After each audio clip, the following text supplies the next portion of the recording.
Hello! Today I'm going to be showing you how to install ANSYS onto your personal computer using the University of Arizona's software license. ANSYS is a finite element analysis software that allows you to test the performance of complex systems through simulations.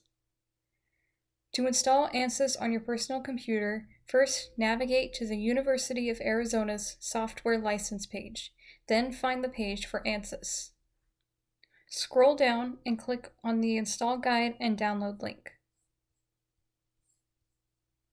Here you will be prompted to log in with your NetID. Download ANSYS Disk 1 and ANSYS Disk 2 by clicking the file name in the rightmost column.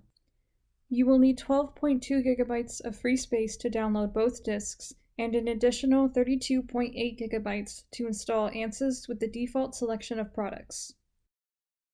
Open Windows Explorer and navigate to the file for Disk 1. Right-click on the file and select Mount. Scroll down to the bottom of the list of folders and double-click setup.exe to run it. In the ANSYS Installation Launcher window, click Install ANSYS Products.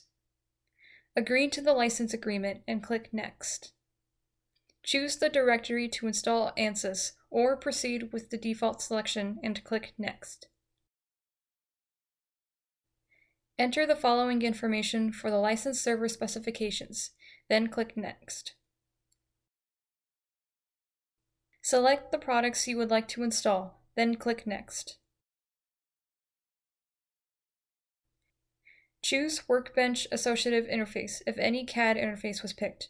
Otherwise, proceed with the default selection. Click Next. Click Next again to start the installation process.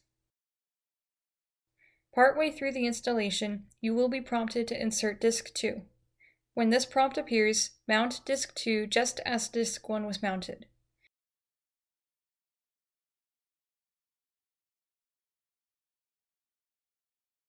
In the dialog box, click Browse. In the new window, select My Computer in the left column. In the center, select the drive that corresponds to Disk 2. Click OK and the installation will resume. To use any of the ANSYS products, you must be connected to either the University of Arizona's VPN or the UA Wi-Fi. Once you have established an internet connection with either, click on the Start icon in the lower left corner of your screen. Click All Apps and scroll down until you see ANSYS 2019 R2. Open the folder to see all of the ANSYS products installed. To run one of the products, simply click on it.